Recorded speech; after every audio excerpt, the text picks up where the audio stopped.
Jadi misalnya saja bahwa ini adalah statik, ya. Kemudian temperaturnya adalah temperatur yang normal, tidak ekstrim, kemudian tidak ada fluktuasi beban. Ya, beban statik itu kan kadang-kadang ya ada kejutnya, ya. Berarti nggak sepenuhnya statik, ya. Apa yang biasanya. Nah, ada lagi karena proses dari ini apa proses pemasangannya itu kan umumnya menggunakan proses dingin misalnya, ya. Maka proses dingin ada menciptakan tegangan sisa misalnya. Nah, oleh karena itu ada faktor keamanan, safety factor. Apa? Tegangan yang ultimate-nya, tegangan yang kekuatan materialnya dibagi dengan safety factor yang lalu itu adalah level stress. Level stress itu ya yang kalau yang kemarin faktor materialnya. Jadi kalau faktor operasional nanti dibagi lagi dengan level stress, ya. Ya. Jadi level stres yang ada dibagi dengan faktor keamanan yang diinginkan itu tidak boleh lebih kecil atau tegangan yang terjadi tidak boleh melebihi dari tadi besaran level stres bagi dengan faktor keamanan. Ini adalah persyaratan yang harus dipatuhi. Kalau nggak dipatuhi gimana? Ya fail, dia patah, ya. Nah, kalau dua, tinggal dua. Ya. Jadi ini adalah single lap joint, ini single lap joint. Ya. Kemudian kalau ini yang double, ya kan, double shear plane. Jadi ada dua lap joint di sini, ya. Kalau misalnya ada dua, jadi isanya double rivet, ya. Double rivet, double plane misalnya itu di sini ada satu lagi di sini pasang. Mengapa kok biasanya dua lebih dari satu? Ya, menghindari pergerakan putaran dari salah satu plat ini. Biasanya lebih dari satu. Keling itu ya kiri kanan atau tiga. Satu ya nggak apa-apa, misalnya untuk penahan saja. Nah, ini yang saya singgung tadi, kalau yang lap joint, ya yang di atas ini sudah kita bahas, ya. Kalau yang ini, yang B ini disebut dengan butt joint. Butt itu apa? Butt itu kan pantat, ya. Jadi ujung dengan ujung, pantat dengan pantat ini disambung. Ada tambahan yang merah ini sambungannya, ya. Nah, ini kelihatannya dua, tapi ini adalah share-nya cuma satu, ini single ini. Ini kan ditarik sana sudah, ya. Untuk mengiris yang di sini sudah, itu aja. Beda dengan yang tadi, tapi ini misalnya di sini ada dua, itu berarti ada dua, ini satu. Ini dengan ini, setelah itu yang merah dengan yang biru kanan ini. Jadi kalau satu patah sudah wassalam, itu sudah sambungannya sudah dianggap tidak berguna lagi sambungannya.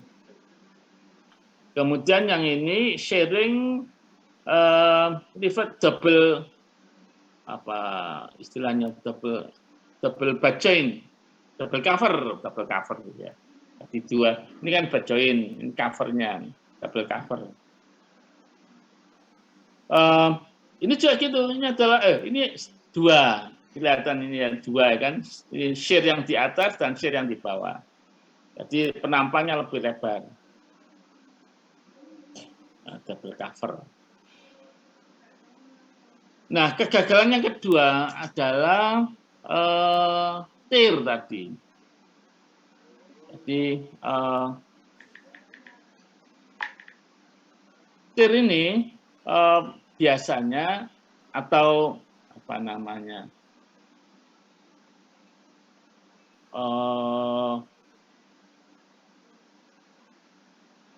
gimana kursor saya ini mana ini? Biasanya lebih dari satu satu lubang.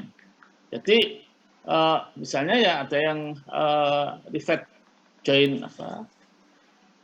riveted join ini lebih dari satu ya, 1, 2, 3.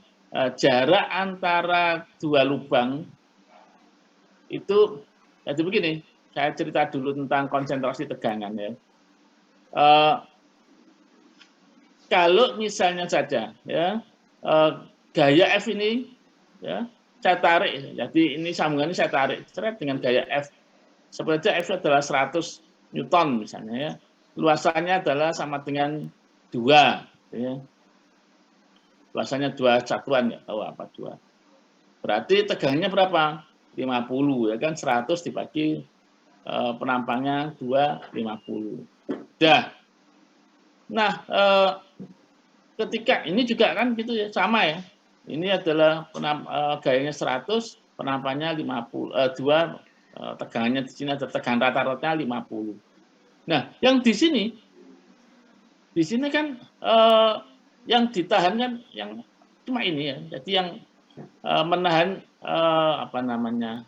si bahan si gaya ini sana transfernya kan lewat pinnya di sini.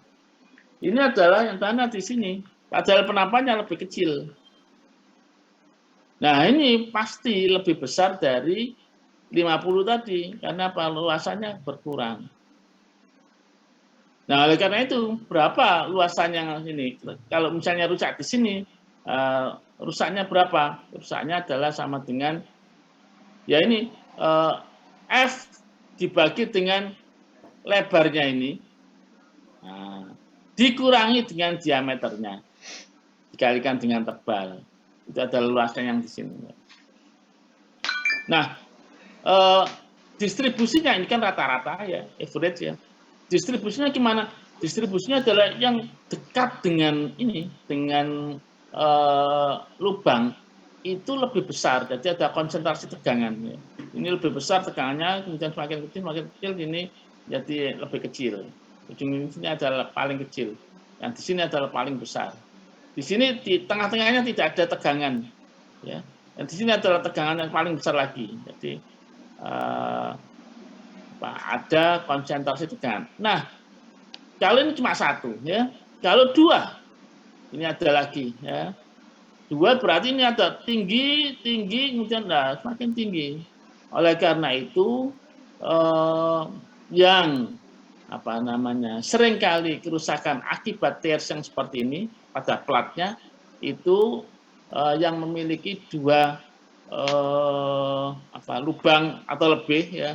Kemudian dia punya jarak tertentu ya. Pit itu jarak dari satu lubang ke lubang lainnya itu. Pit. Nanti kita bahas juga tentang pit. Cukup nggak waktunya. Kemudian, jadi kriteria kegagalannya adalah bahwa tegangan rata-rata, tarik ini ya, tegangan tarik rata-rata, itu adalah harus lebih kecil dari yield stress-nya. Yield stress-nya dibagi dengan angka keamanan. Kemudian bearing failure ini ada yang menyebutnya bearing, kalau di beberapa yang lain itu menggunakan istilah crush, CRUSH, seperti tabrakan gitu, crush. Crush ini bisa yang kalah itu pinnya, rivetnya sekarang, bisa yang kalah itu adalah material platnya. Jadi tergantung dari tebal dari plat itu sendiri dan material plat ini. Terus bagaimana menghitungnya? Karena sifatnya itu adalah kayak orang nabrak secara frontal gitu ya, maka tegangan yang terjadi adalah tegangan tekan, ya, crushing tadi, kalau ini disebut dengan bearing, yaitu besarnya F yang narik dibagi dengan luas penampang frontal, jadi diameter dikalikan dengan tebalnya. Jadi diameter kan ini, jadi luas daerah atau luasan frontal. Jadi kalau mata saya ada di sini melihat penampang yang ditabrak ini kan sama dengan apa? Diameter dikalikan dengan ketebalan, tebalnya plat. Ini disebut dengan kegagalan crushing. Nah, kriterianya ini beberapa ya. Jadi ada yang menggunakan, kalau menggunakan Disman menggunakan ini 0,9. Mengapa? Dia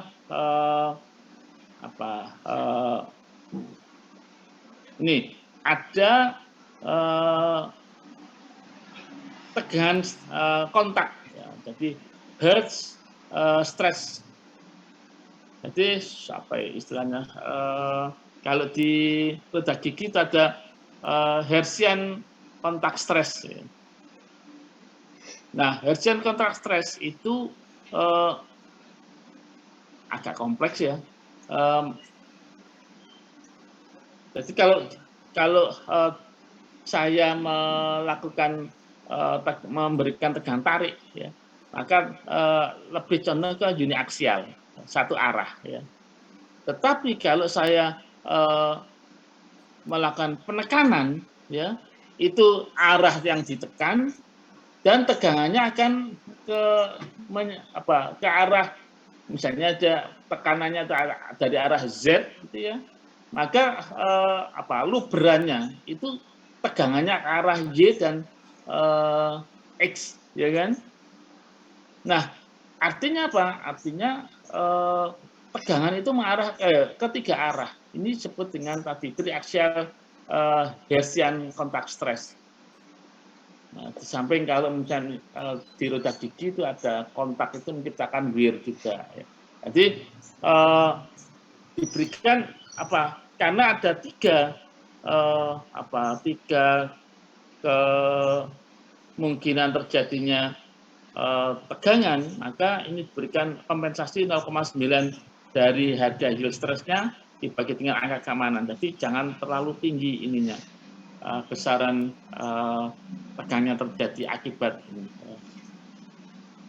Beberapa contoh yang lain ini tidak diberikan. Ya.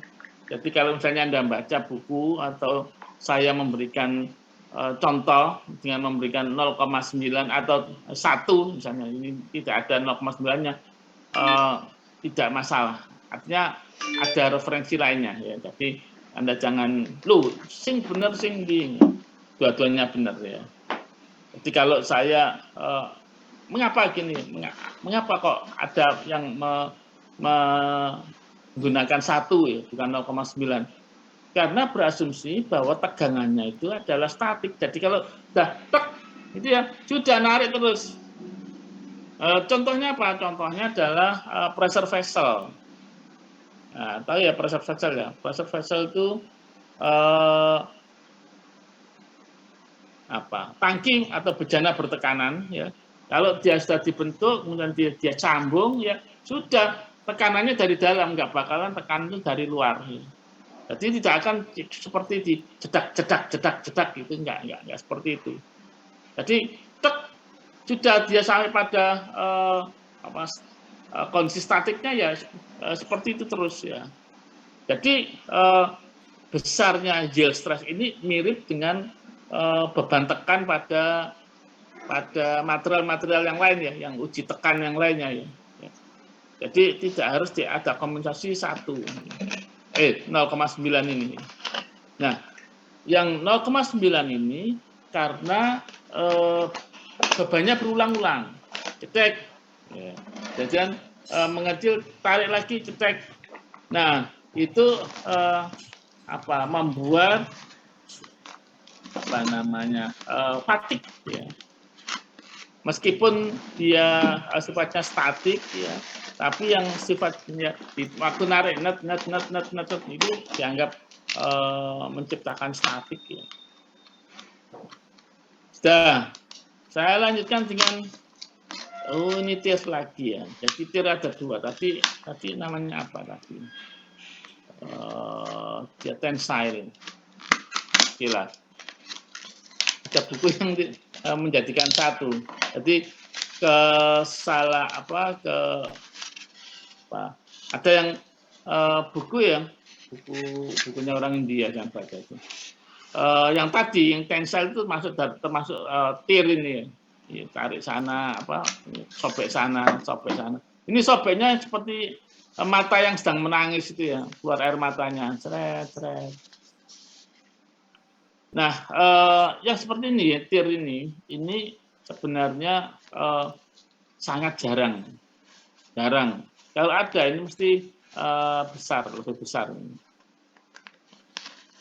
Sorry, tegangannya itu masih ini apa? Mengapa? Kita lihat ya, ini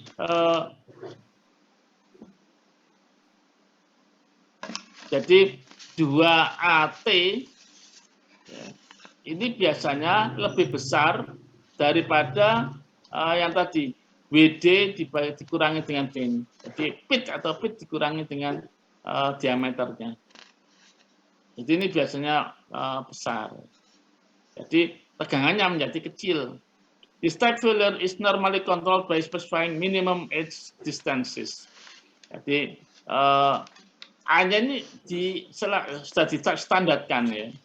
Jadi yang diperbolehkan berapa? Ya. Nah tadi the edge ujungnya ini harus lebih besar dari 1,5 diameternya.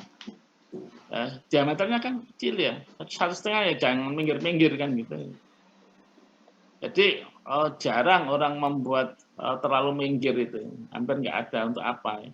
Agak pasti ya, nengahnya itu membuat lebih besar dari 1,5 dari diameternya, ya pasti aman ya, 2-3 kali ya aman. Ini adalah tir stres. Apalagi? Sudah ya, sudah.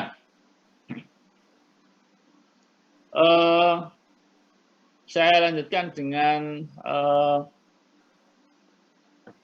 ini tadi sudah disinggung sedikit ya, tentang ada 2 jenis sambungan, lap joint dan butt joint. Tadi sudah jenis-jenisnya. Nah, ini yang ingin saya ceritakan ya. Ini adalah single rivet lap joint. Ya. Jadi benar dia ini jumlahnya 3 ya. Tapi 3 ini sebenarnya orang menyebutnya dengan single rivet lap joint. Jadi lap joint yang ada lebih dari 1 kling. Ya, ini masih disebut dengan single riveted lap joint yang ada rivetnya. Nah, kalau 2 double riveted lap joint, kan gitu ya. Nah, saya ulangi tadi bahwa kenapa kok ada lebih dari 1? Karena menghindari dia ini berputar ke sana kemari. Kalau jauh ya nggak apa-apa jauh ya, tapi ada lebih dari 1. Kalau cuma 1 ini akan dia berputar ke sana kemari, dia gampang sekali bergerak ya. Yang paling aman adalah 3. 2 nggak apa-apa. Silakan. Ini disebut dengan pit, jarak antar lubang. Jadi jadi pit ini ya bisa saya hitung dari tengah sini, pusat lubang ini dengan pusat lubang boleh ya. Atau ujung sini, ujung yang atas, tepi yang atas dengan tepi yang atas sama pitnya. Terus kalau arah horizontal ini disebut dengan pit. B itu apa? B itu bis gitu kan. Lupa saya. Nanti kita lihat ya. PB ya. Pit yang jadi kalau misalnya lebih dari 1 rivet ya. Ini 1 rivet, 2 rivet double ya. Kemudian kalau dia sifatnya zigzag, ini zigzag ya, 1 ini disebut dengan diameter. Jadi diameter pit yang diameter ya. Jadi dia tidak diameter, diagonal. Ya, diagonal, diameter. Nah, ini jenis-jenis lap joint. Sekarang ini butt joint. Butt joint juga seperti itu ya. Jadi adalah ini apa ini? Ada triple rivet ya dengan apa? Triple rivet double cover butt joint. Ya kan? 1 2 3. Jadi yang ini yang beda lagi. Ini punyanya yang satunya. Double cover lagi.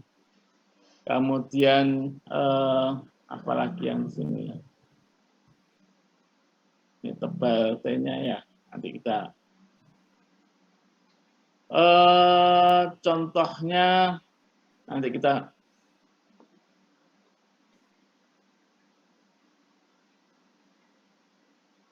ini hampir sama ini ya.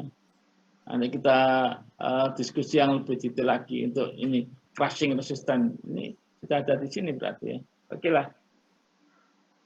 Oh, betul ini persis ini. Ini belum dibahas tapi muncul di sini. Nanti kita bahas yang di sini. Ya, nanti silakan. Iya, saya nggak tahu kalau ini sudah diberikan efisiensi. Jadi tentang efisiensi, tentang tadi nggak ada istilah crushing ya, tahu-tahu muncul crushing di sini ya. Ini contoh ini kita pending dulu ya.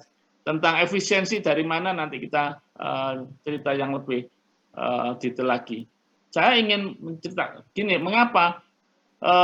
Coba kita perhatikan di sini ya. Mana? Di sini ada sharing resistance ya. Sharing resistance untuk menghitung gaya share-nya ya. Nah, padahal bentuk ini apa namanya komposisi yang seperti ini ya. Bagaimana saya menghitung share-nya satu persatu itu? Apakah cukup dibagi misalnya aja ada 3 saya bagi dengan 3? Ya kalau 3, kalau misalnya aja ada tidak konsentrikan pada eccentricity. Nah, itu belum dibahas. Nah, ini jenis pembebanan. Jadi tadi contohnya kecepatan.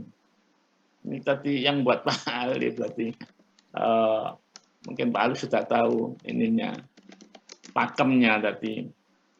Tapi menurut saya belum waktunya ya. Dah, kita membahas tentang jenis pembebanan. Pertama adalah axially loaded, terbebani secara satu sumbu. Ini paling enak ya. Jadi ini langkah-langkahnya, pahami soalnya, perhatikan lap atau butt joint, ya, kemudian perhatikan single atau double shear, ya. Kemudian perhatikan juga allowable stress ya. Kalau dia allowable stress lebih besar dari yang kondisi, oke, silahkan. Kalau enggak, berarti dia gagal.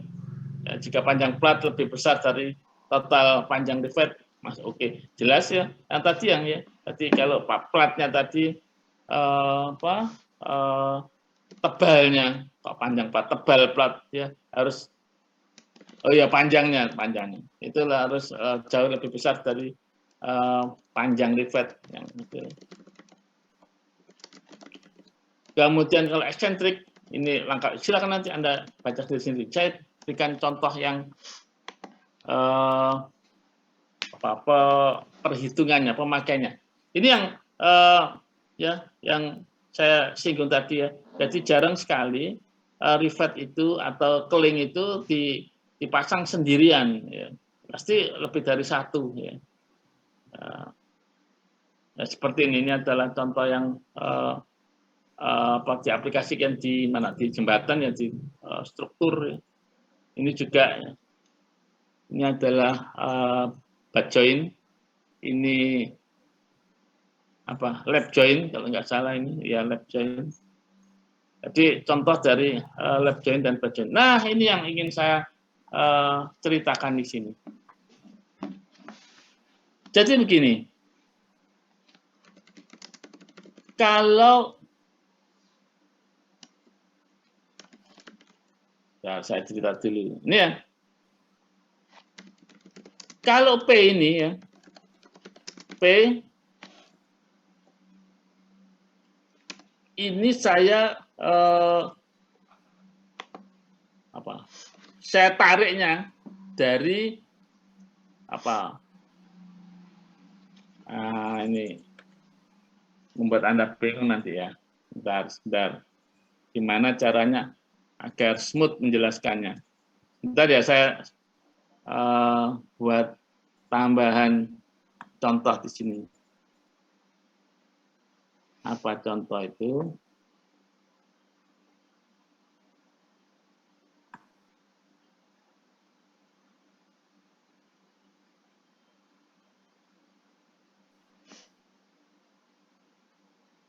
Nah,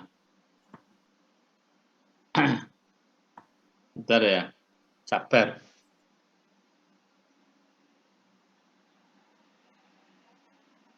Mana ini?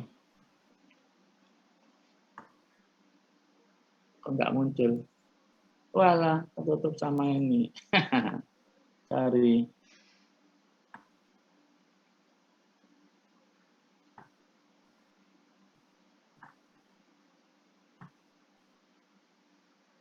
Jadi kalau misalnya ada lap joint, anggap saja ini adalah lap joint.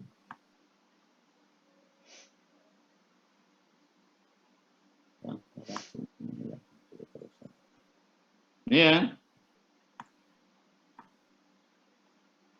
Kemudian ini saya berikan beban arah sana ya.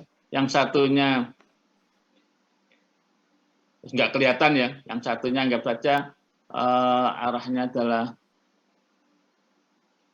ke sana. Nah, tapi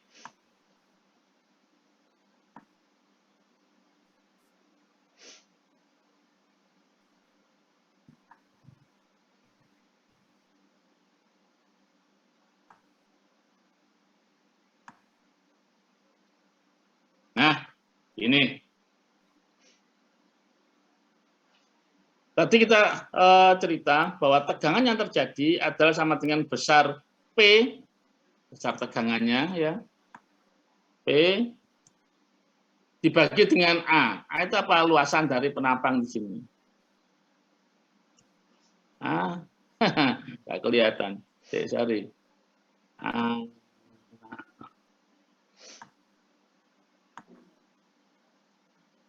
Nah, saya taruh di sini ya. Oke. Jadi tegangan yang terjadi, shear yang terjadi itu adalah sama dengan tadi F ya, saya gunakan F aja, sorry. F dibagi dengan A, tidak ada masalah ya. Nah, yang jadi masalah sekarang adalah apa? Bagaimana kalau ini adalah 2? Tadi kan gitu. Bagaimana kalau kelingnya 2?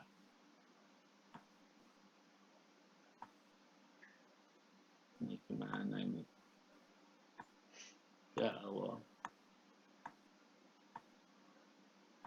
Gantian dikit.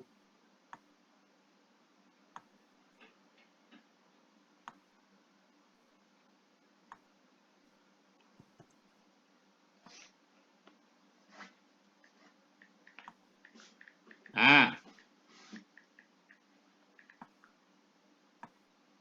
kelingnya 2.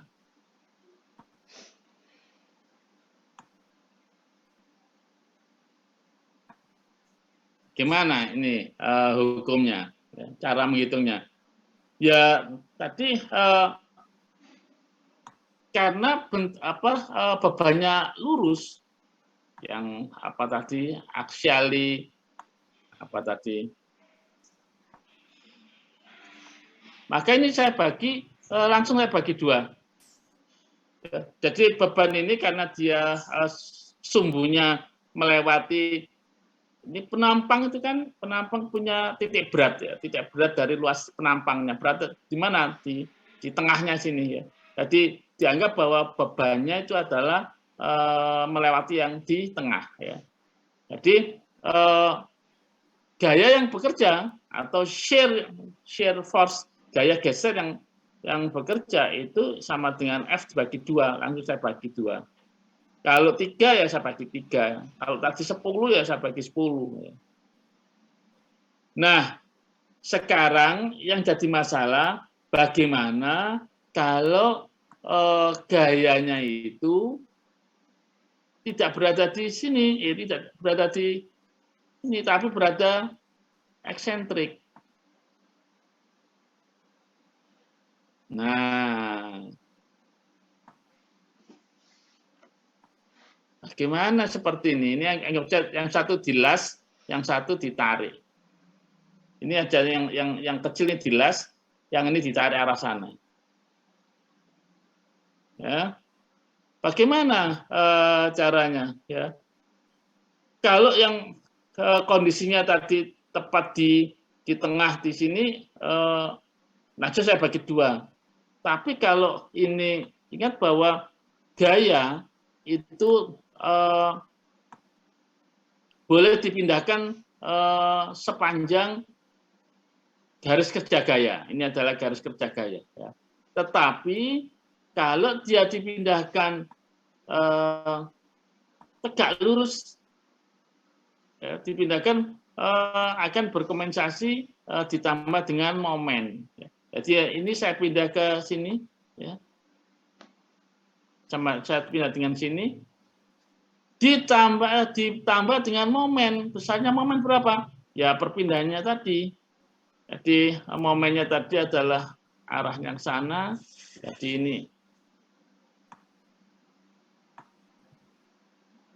ini arahnya kemana ini? Ah iya. Kali ini saya besarkan biar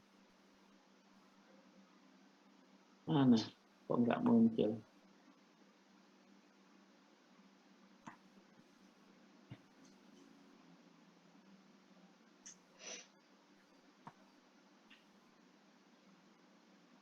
Keliru. Momennya arah ke bawah ya. Momennya arah ke bawah.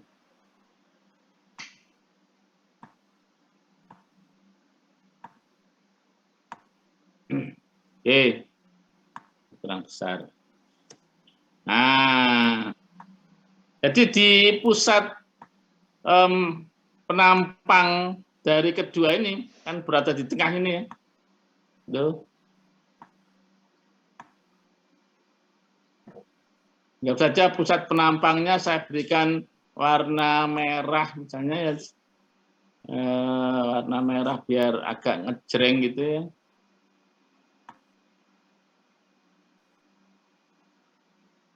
Ini adalah pusat penampang ini ya. Ya, jadi gaya ini tadi boleh saya pindah ke sini, ya, ditambah dengan momen yang besarnya adalah berapa? Besarnya momen adalah sama dengan F dikalikan, nah mana ini? F dikalikan dengan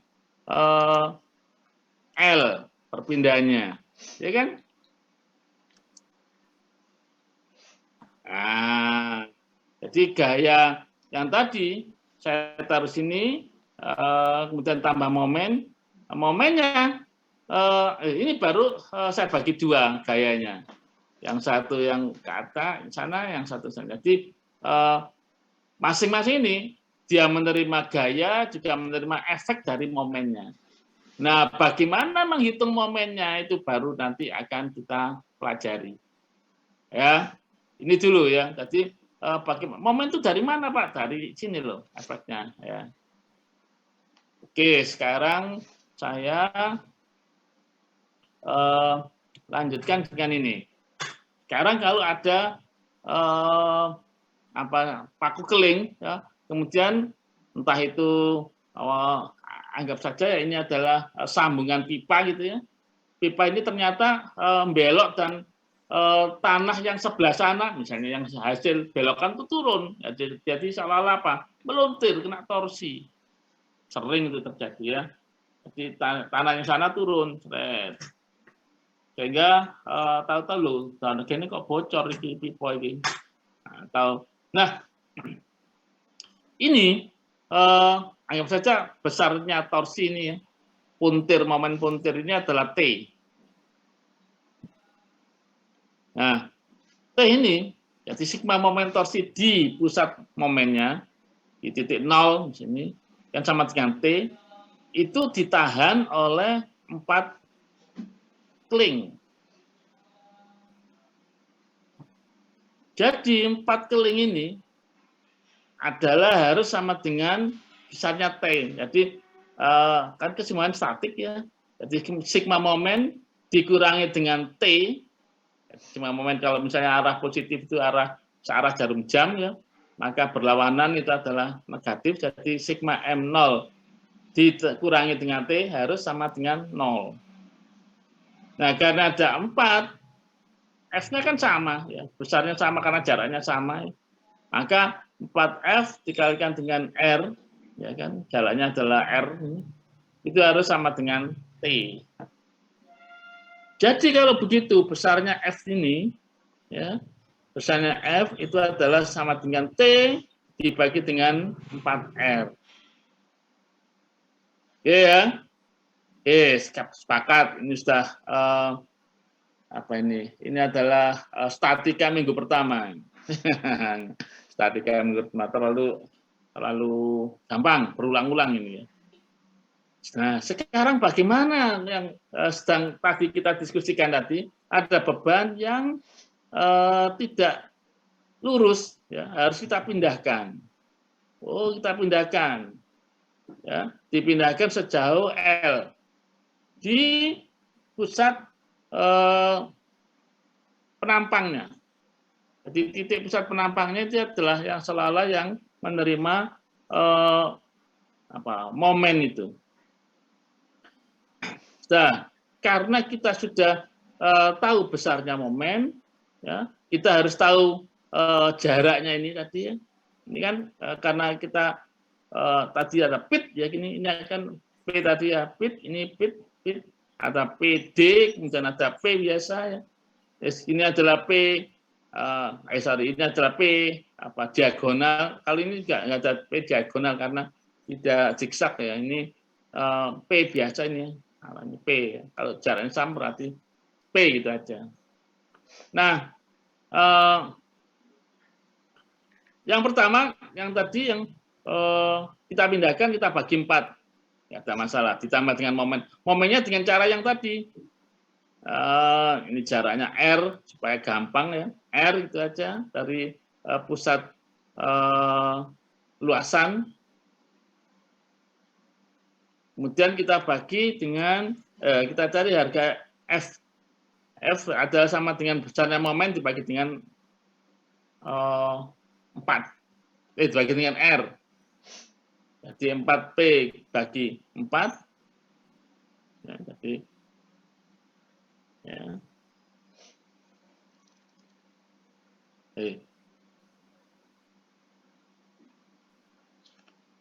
Iya, jumlahnya kan 4 ya, 4F ya. Ini 4-nya harusnya ikut situ ya. Jadi 4F dikalikan dengan R sama dengan yang tadi ya. Jadi ketemu F-nya adalah PL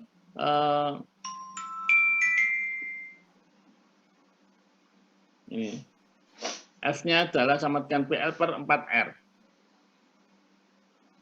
Ya, jadi yang biru ini adalah P per 4, ya. P per 4, P per 4 semuanya.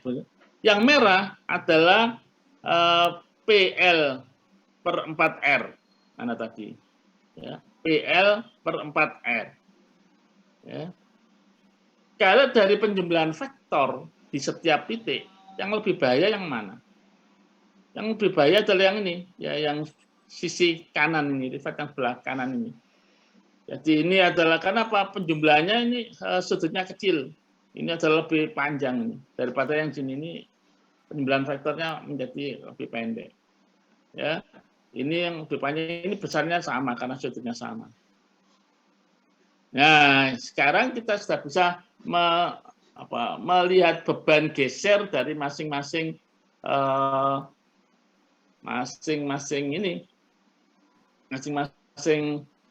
kling. Yang kita hitung cuma satu yang paling bahaya, ya, share-nya ini. Yang mana yang paling bahaya? Yang paling besar gaya gesernya. Jadi yang di sini yang paling bahaya. Jadi kita hitung berapa P/4 secara vektoral ditambah dengan PL dibagi dengan 4R, arahnya ke sana, ya. Berapa? Kalau ini sudutnya sudah tertentu, misalnya ini kan 45 derajat, ya. 45 derajat, berarti ini adalah berapa ini? Ya, bercanda, apa namanya, kali. Apa hitung dengan apa? Sinus, ya. Kosinus, ya. Sudah, ini kalau beban tadi eksentrik tadi, ya. Ya, ini yang jadi secara vektoral kita bisa menunjukkan bahwa resultan itu adalah F, gaya F ini arah sana, ini ada F, ya F, maaf saja ya, dibagi dengan ditambah dengan P/4. Nah, ini, nah bagaimana dengan kasus yang seperti ini? Ada 3 tadi, ya, ada sambungan keling seperti ini. Kalau lap join aja ditarik searah, nggak ada masalah, tinggal dibagi aja, teng. Nah, kalau ini, ya, sama Pak, ini dipindah ke tengah dulu, pusatnya adalah yang di tengah, ya. Pusatnya yang di tengah, kita pindahkan beban P, ditambah dengan momen. Momennya adalah sama dengan ini P dikalikan dengan L. Momen sama dengan.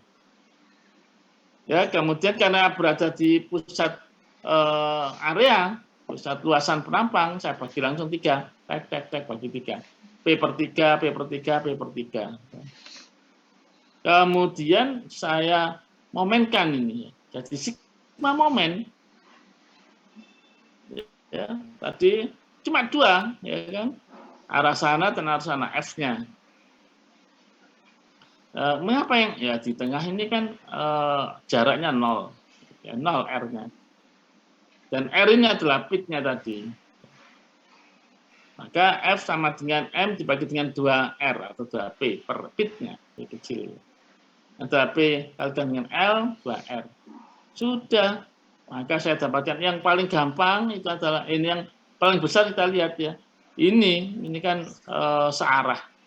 Jadi bahwa yang paling rusak duluan itu adalah yang di sini. Jadi Anda dari awal ini yang rusak yang mana? Yang mana ya? Yang tengah atau yang ujung sini atau yang paling bawah? Kita lihat yang paling bawah ini adalah yang paling rusak duluan.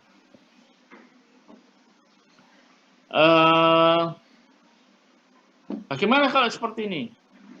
Nah, mungkin aja, ya. Maka kita harus mencari pusat dari pusat area penampangnya. Ini jaraknya berapa? Ini adalah sepertiga dari misalnya P, ya, P. Ini adalah sepertiga dari P. Ini adalah sepertiga dari P, dari nolnya ini, ya kan? Kemudian, saya sebut aja ini adalah R1, ini adalah R2, ini adalah R3. Nah, setelah saya dapatkan, maka saya bagi jadi F1, F2, dan F3.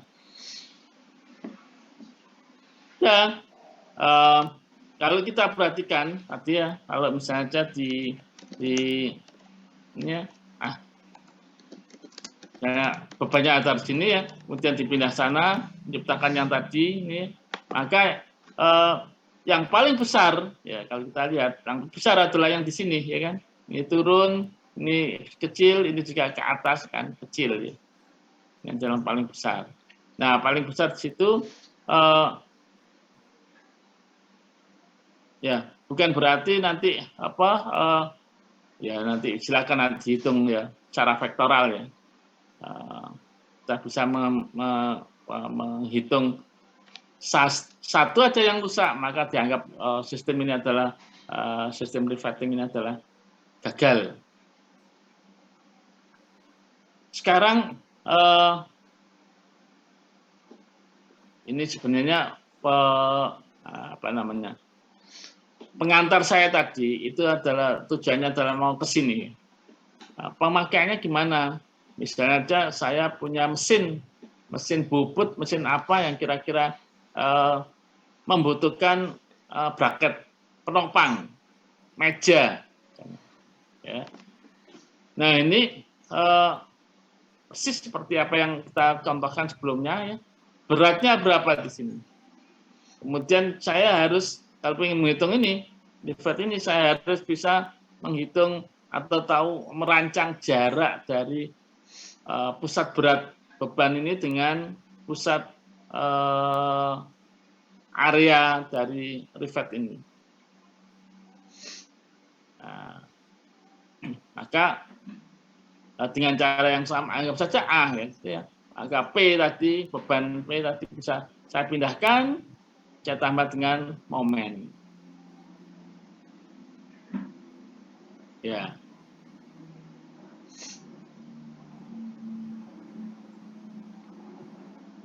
Ini yang buat Pak Ali. Iyalah. Silakan nanti Anda pelajari ya. Ini juga ya jumlahannya masing-masing ya menggunakan perbandingan. Bahkan ya pelajari sama dengan yang tadi. Yang paling besar adalah yang biasanya yang mirip, sudutnya lebih kecil ya, paling besar. Yang lebih besar dari 90 derajat umumnya lebih kecil. Nah, berarti kalau misalnya ya Anda kebetulan dihadapkan pada tadi rivet yang double rivet, misalnya double lap. Nah itu ada tambahan tugas untuk mencari pusat dari penampang kelingnya. Jadi komposisi tadi pusat beratnya, pusat masanya, pusat penampangnya di mana? Nah, ini kan ibaratnya mengulang lagi Anda mencari pusat berat ya kan di statika. Pusat berat ya, pusat area penampang. Baik arah X dan arah Y. Ya. Ini diberikan review supaya jangan lupa. Ya. Nah, diberikan prosedur biar tidak bingung ya. Cari posisi ini benar bukan center of gravity ya, central of cross area, pusat penampang ya, bukan center of gravity. Kemudian hitunglah jarak, ya sudah. Silakan nanti Anda pelajari sendiri, sudah saya jelaskan detailnya ya. Nah, kalau misalnya saja sambungan tadi ya, ada yang sifatnya tarik. Jadi begini. Kalau yang ini shear, ya kan murni shear ya. Tapi yang ini ada tariknya ini. Jadi terhadap titik A, dia ini mengalami momen. Ya. Momennya di titik A di sini. Nah, yang di sini, yang anggap saja rho 2 dan rho 1 ini, dia mengalami tarik. Nanti kita jadi kegagalannya di tegangan tarik di rivetnya, di kalau ini condong ke baut ya. Sudah, sekarang kita lebih apa namanya? Lebih ke share-nya saja ya. Ada 3 komponen, ada 3 link. Link ini ternyata menyudut. Ya, S-nya ke sana, tapi tepat melewati di sini. Melewati titik, misalnya aja lubang A, B, C, ya. Nah, bagaimana efeknya atau cara menghitungnya? Ya. Tetap ya, caranya sama. Yaitu apa?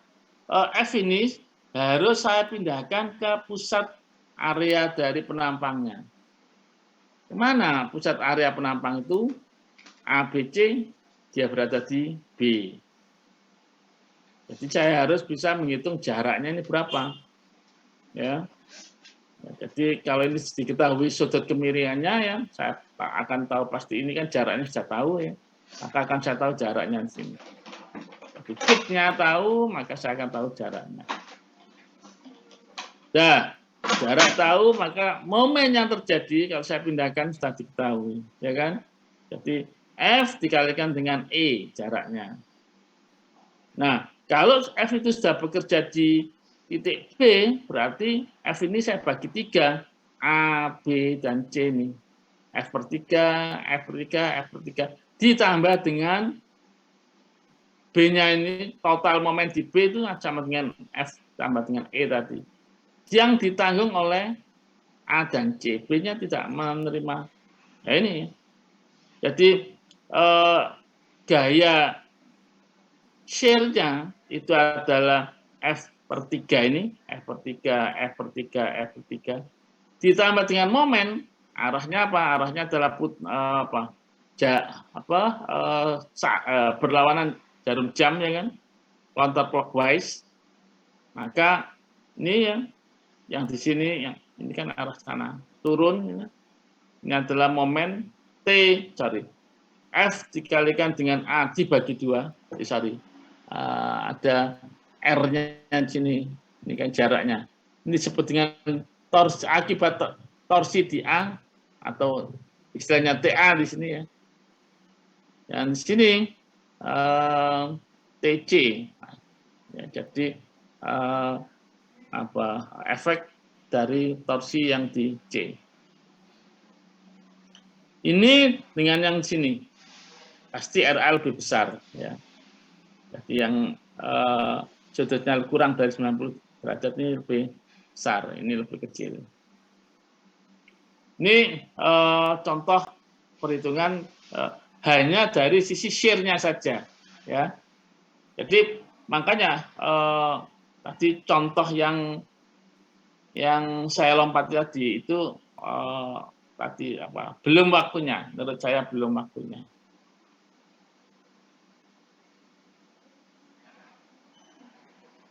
Bagaimana kalau seperti ini? Tambah ruwet, ya kan? Beban P sebesar 45. Oke. Ini didukung oleh ada 9 kling. Oke. Langkah pertama apa?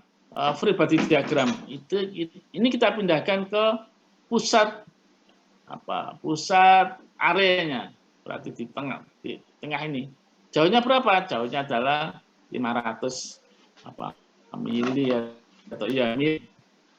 Nah, berada di sini ditambah dengan momen. Besarnya berapa? Momennya adalah 45 kilonewton dikalikan dengan 0,5 mili. 0,5 meter ya. Kemudian dibagi-bagikan ke setiap ini. Saya bagi-bagi di setiap titik ini. Teng.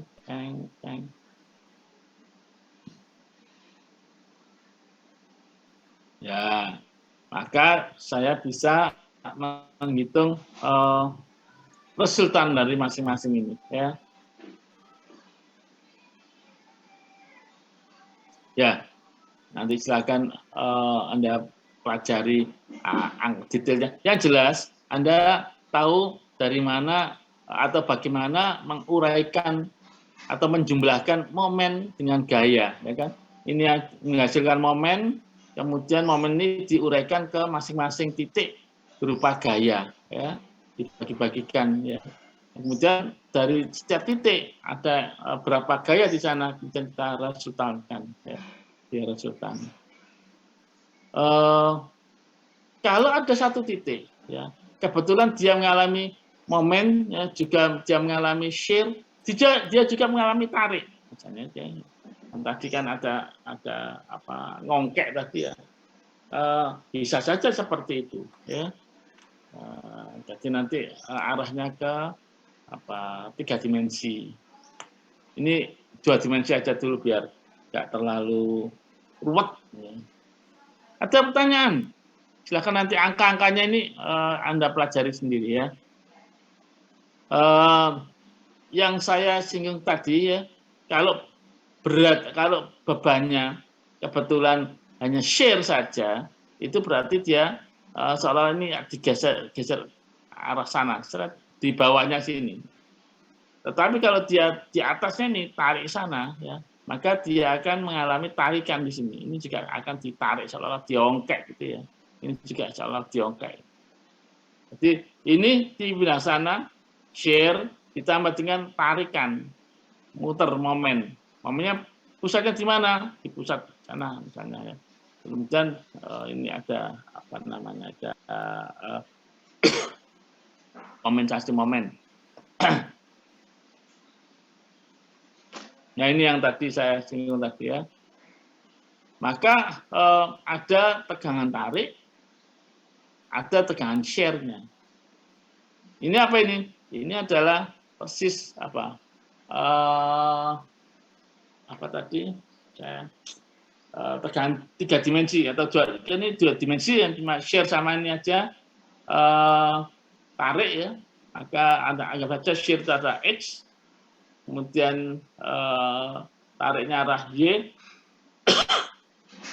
maka saya menggunakan tegangan prinsipal 1 yang maksimum.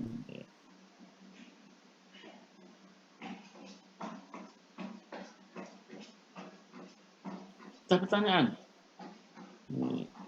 Untuk slide yang pertama sudah saya berikan, sudah saya sampaikan. Slide yang kedua. Permisi, Pak. Ya, silakan tanya. Pak, saya boleh izin tanya yang tadi. Ya, monggo silakan. Yang keras sedikit. Yang di sambungan yang ada 3 tadi nggak, Pak? Ke slide yang sambungan ada 3 tadi. Sebentar, sambungan yang ada 3. Sambungan yang ada 3. Oh, yang di awal-awal tadi? Iya, Pak. Ya, apa yang ditanyakan? Mana? Ya, yang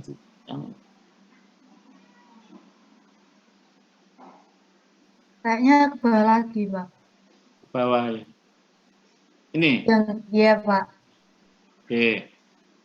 Apa? Itu yang bawahnya kan ada yang penyelesaiannya itu tadi, Pak. Yang bawahnya lagi slide-nya, Pak. Nah, ini? Iya. Kurang mungkin di next. Nah, itu kan ada R besar ini apa ya, Pak? Ada R besar. Resultan. R besar itu resultan. Itu resultannya yang kanan sendiri. Yang ini, iya yang di sini. Jadi F ini, F itu kan tadi Pak P dibagi 3 ya. Sorry. Result F itu akibat dari ini. Momen dibagi dengan 2R. Adalah F. Oh, berarti kalau resultannya yang kiri sendiri ini dikurangi gitu ya, Pak? Dikurangi arahnya oh iya, Pak. Berlawanan. Sudah jelas, Pak. Makasih, Pak. Ya, oke. Monggo silakan yang lain. Kalau ada pertanyaan sebelum apa namanya ganti slide. Wih, jam 8:30. Ini Anda pelajari dulu ya. Nanti kita ada pertanyaan, kita diskusi di minggu depan atau ini di grup. Saya akan berikan yang kedua, perhitungan keling yang kedua.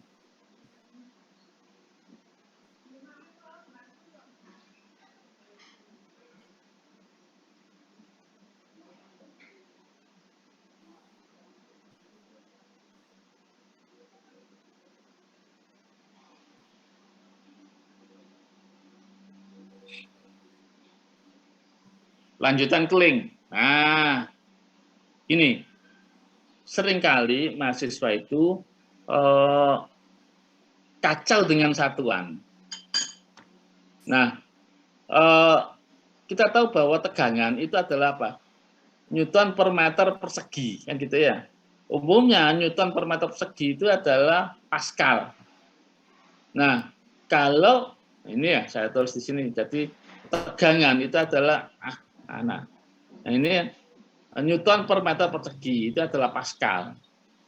Kalau meter perseginya itu adalah saya ganti dengan milimeter persegi, berarti kan turun 3 kali, ya kan?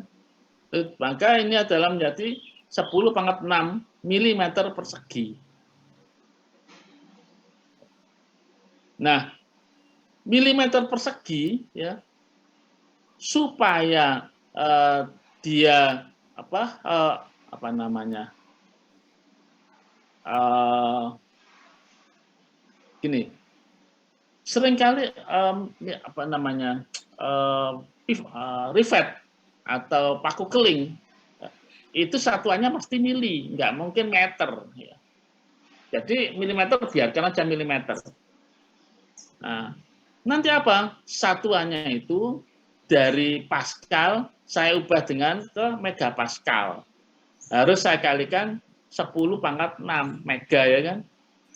Padahal di bawahnya sudah ada 10⁻6. Jadi tinggal nyoret aja, seret-seret. Maka megapascal itu sudah masuk ke Newton per milimeter persegi. Jadi nggak usah dibolak-balik lagi. Paham ya? Jadi kalau Anda mempunyai beban Newton, ya, kemudian ininya satuan dimensinya itu dalam milimeter, satuannya harus Pascal. Anda tidak usah lagi mengubah ini menjadi meter dulu, kemudian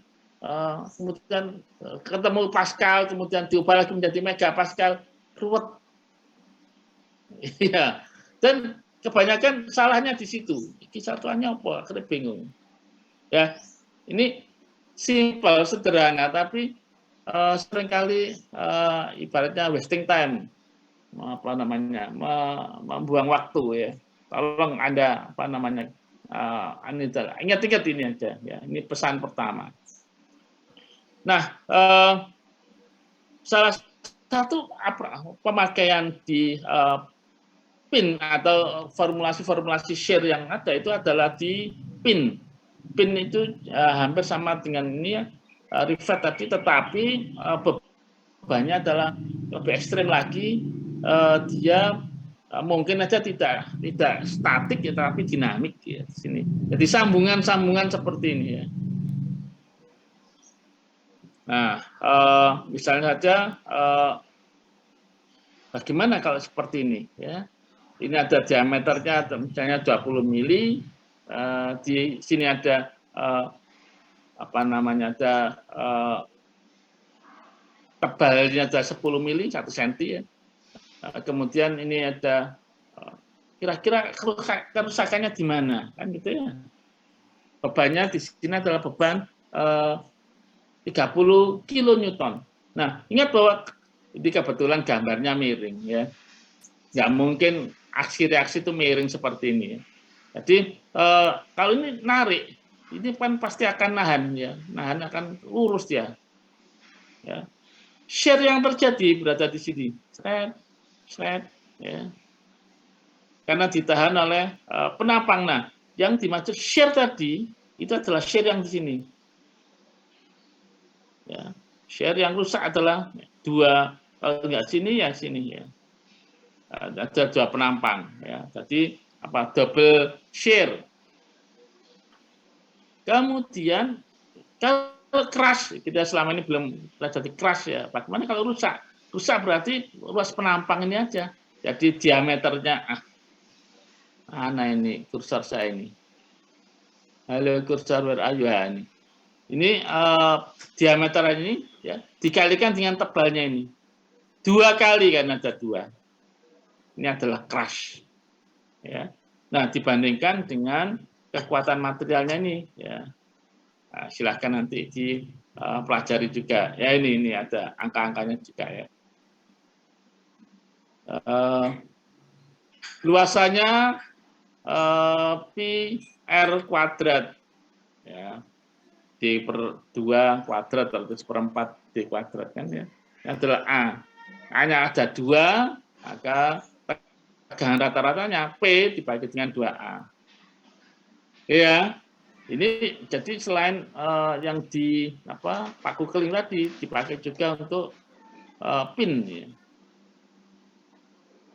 Kalau elevation stress-nya adalah ini ya, misalnya aja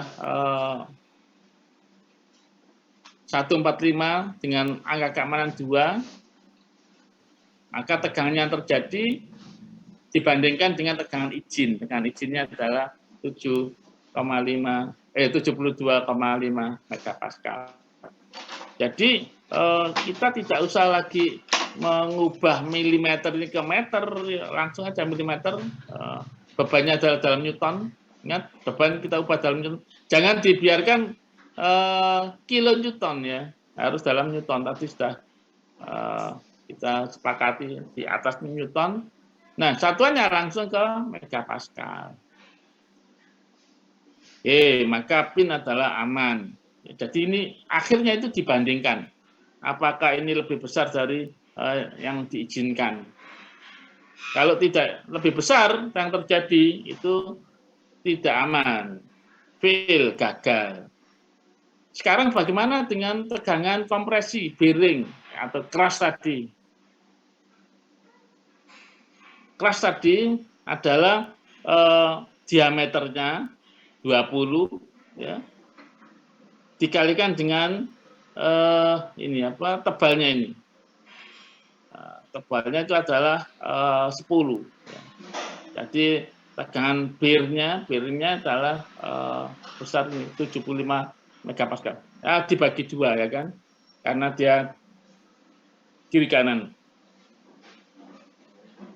Nah ini dibandingkan lagi, apakah lebih besar dari tegangan izin? Kalau kebetulan tadi diberikan 1 tegangan izin ya, lebih aman, misalnya mungkin berikan 0,9 yield stress, ya.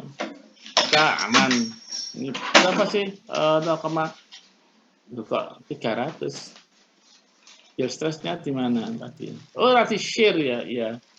Jadi shear-nya sini, yield-nya 300 ya, nggak baca tapi. Jadi yield-nya adalah 300 kalikan 0,9. Ketemunya 1,35 megapascal, aman.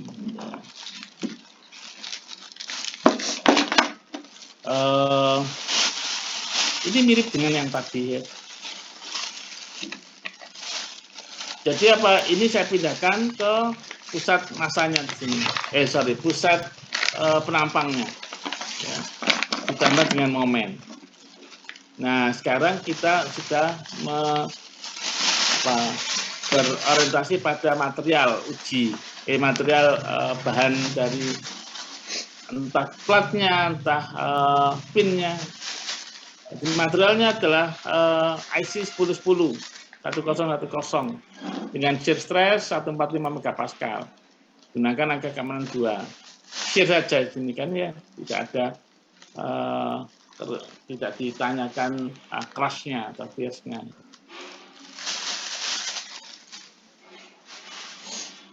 Ini kita bagi 3. Jadi 12 ini saya bagi 3, ketemunya 444 kilonewton. Sepakat, ya kan? ditambah dengan momen. Momennya adalah sebesar berapa? 12 kali 200 mili. Kan gitu ini. Ya, 200 mili. Ya, kalau momen ya nanti. Kemudian silakan nanti dihitung. Ini kan pakai kalau satuannya dalam mili, semuanya pakai mili. Ini kali berapa ini? 20. Nah, ini ada ya. Sebentar. Ya, 12.000 kalikan dengan 0,2 ini 0,2 mm ya. Ini contoh yang tidak bagus ya. Saya pindahkan ke 0,2 meter ya kan gitu yang sini ya. Ketemunya ini 2.400 Newton meter karena satuannya Newton meter ya. Kalau apa Pak saya boleh nggak membuat Newton milimeter ya? Boleh tapi nggak umum. Kemudian dari momen ini akan saya hitung besarnya ini gaya yang bekerja di masing-masing ini akibat momen torsinya. Dikalikan berapa? Dikalikan dengan ini. Ini kalau ini jaraknya adalah ini jaraknya berapa? Jaraknya adalah 64, ini adalah 32. Jadi jaraknya adalah 32 milimeter. Milimeter, toeng ya kan ini ya. Jadi menjadi ribet kan ya. Setelah padahal nanti ini akan dibagi ketemulah kayak F. Ya nggak apa-apa silakan supaya Anda nggak bingung silakan. Tapi kalau ini adalah Newton milimeter, nanti sama-sama milimeternya saya coret ya kan. Nanti hasilnya sama. Boleh silakan. Tapi Anda harus ingat itu ya. Jadi ingatnya nanti bakal saya coret. Ya. Kalau nggak bakalan dicoret ya nggak boleh. Kita ketemu F dan P. Ya, jadi 4 dan F-nya masing-masing sini. Ini arahnya sama, ceret. Turun ini adalah dengan yang di sini sama, kiri kanan. Yang paling atas dan paling bawah sama. Yaitu berapa? 4 kuadrat ditambah dengan 37,5 kuadrat. Akar. Ketemunya 37,7 kilonewton. Ya. Kalau kita karena share, ya saya bagi dengan A. Ingat ini sudah dibagi masing-masing ya. Jadi perhitungannya hanya satu luasan penampang. Jadi 1/4 pi R kuadrat 75,5 ini dari kuadrat mana? Sudah belum dihitung ya. Silakan nanti Anda cek sendiri ya. Ini adalah 1/4 pi D kuadrat. Nah, D-nya berapa? D-nya. Ya. Oh, ini yang ditanya berapakah D-nya ya. Ya. Yang ditanya adalah berapa D-nya.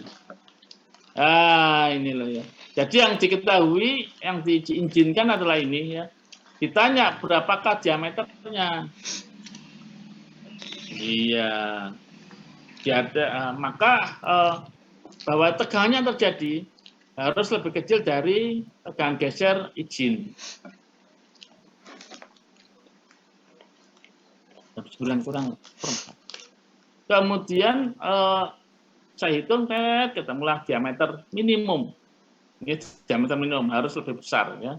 Maka saya pilih diameter berapa? Ya, jangan 26 mili. Karena ini adalah minimumnya. Ini ada pertanyaan sebenarnya. Oh ya, diameter minimum. Oke. Terus ini sebenarnya pertanyaannya ada kelanjutannya ya. Jadi kalau misalnya aja dengan diameter tadi, apakah tidak terjadi crash gitu ya? Karena apa? M-nya ini M adalah 8 mili tebalnya ya. Tebalnya adalah 8 mm. Apakah tidak terjadi crash gitu.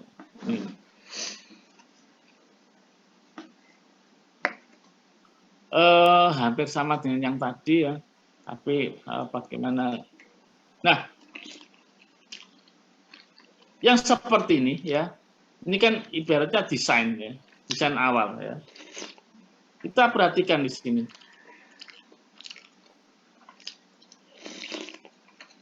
Pin atau ini loh, keling yang atas dengan keling yang bawah itu menerima beban 37,7 kilonewton totalnya, ya kan? Jadi yang paling atas dan paling bawah 37. Tapi yang di tengah enak-enakan dia 4 kilonewton saja. Nah ini kan nggak fair. Kok bisa nggak fair? Nah desain yang seperti ini ada yang apa efeknya? Efeknya saya harus mendapatkan diameter yang lebih besar, kan gitu ya. Artinya apa? Pembebanannya tidak merata. Yang di ujung dan ujung ini besar, yang di tengah kecil. Bisa saja saya mengubah itu dengan pola yang seperti ini. Ya. Jadi ini saya jaraknya sama ya, 64. Ini 64 mili. Tetapi saya kombinasi seperti ini. Ya, ini gayanya lebih merata.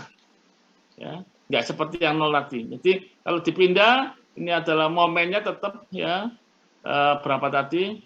Momennya jaraknya adalah 12 dikalikan dengan jarak 200 sama persis ya.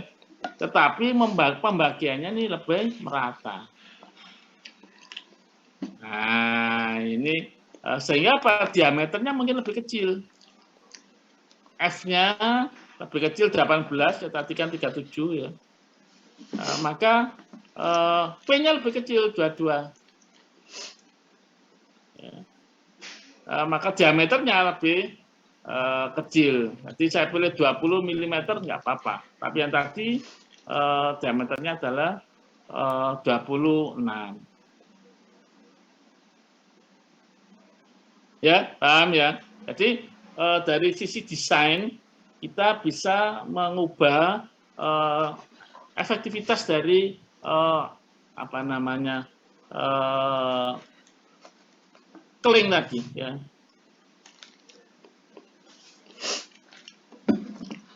Ada pertanyaan?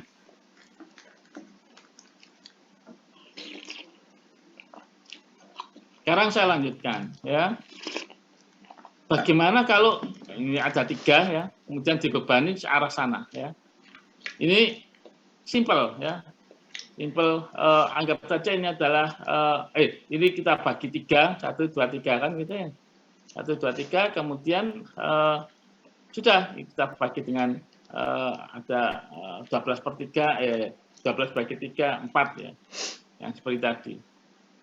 Tidak ada momen, ya, tidak ada momen. Ya. Bebannya kecil. Ya. Yang kalau ada momen, dia menciptakan, ini ingat ya, kalau ada momen yang saya ubah-ubah akibat momen tadi, dia naik menjadi 22,29. Tapi kalau tidak ada momen, bebannya sama, ditanggung orang 3 ini, maka cuma 4 ya, kecil sekali.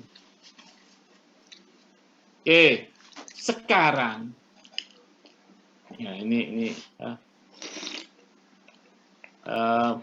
diameternya cukup 8, tadi kan 20 ya, yang karena tidak ada karena ada momen tadi. Sekarang tidak ada momen, cukup 9. Kita ambil 10, 1 mili. Kompresinya aman semua. Nah, misalnya, satu rusak. Nah, yang satu rusak. Apa yang terjadi? Kan ada 2. Kelihatannya ada 2. Kita coba apa yang terjadi kelihatan 2 tadi. Kalau ini terjadi, yang satu rusak, ya, kemudian dia menciptakan momen, ya kan? Momennya berada di ini, di tengah-tengahnya sini, kan pusat penampannya di sini. Jadi kita ubah sana, jaraknya asalnya 64, separuhnya adalah gimana sih?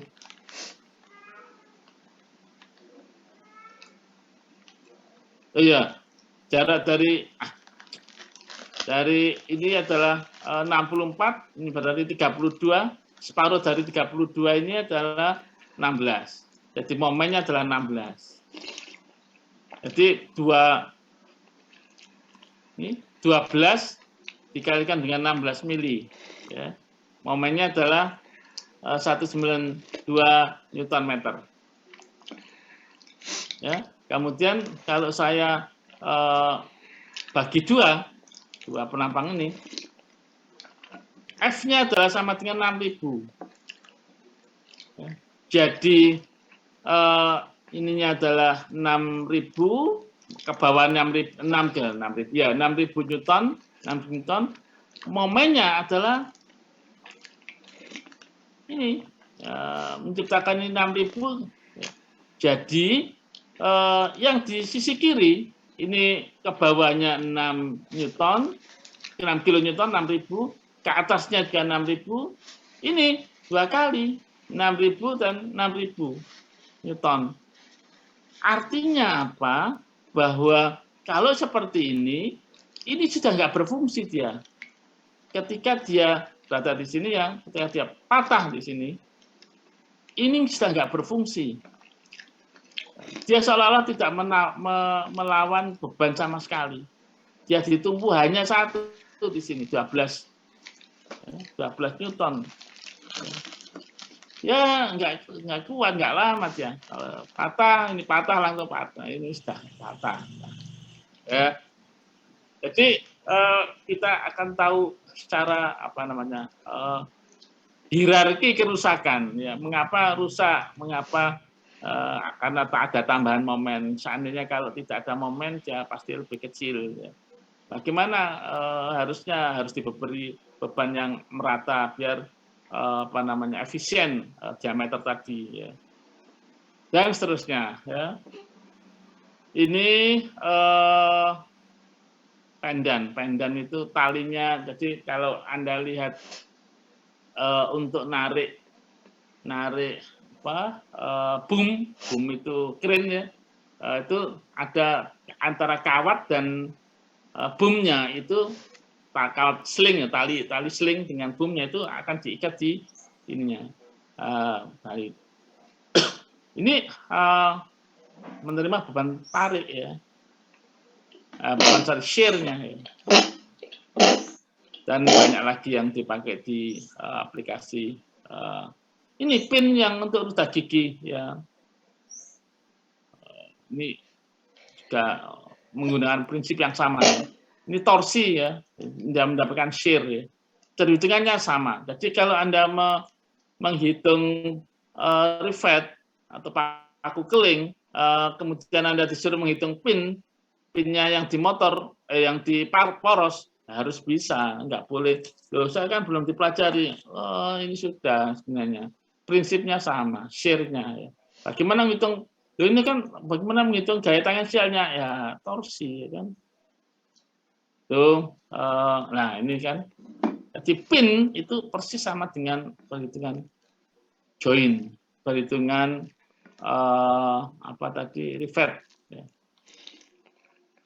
Ini beban ada, ya kan? Kemudian ada torsi, simetri dipindahkan ditambah dengan momen dan seterusnya ya. Silakan Anda pelajari yang lebih kompleks lagi nanti di real problemnya. Ada pertanyaan? Dua materi ini saya cantolkan ya di nantinya bentar lagi ya, nanti Anda pelajari di rumah. Sebenarnya ada satu lagi. Jadi minggu depan kita sudah mulai membahas tentang minggu depan itu minggu keempat ya. Itu kita sudah mulai membahas tentang las, juga membahas tentang kelanjutan sedikit tentang keling ya. Terus saya tambahkan aja sekalian. Enggak lah, enggak cukup lah. Closing aja untuk 5 menit ini. Ada pertanyaan?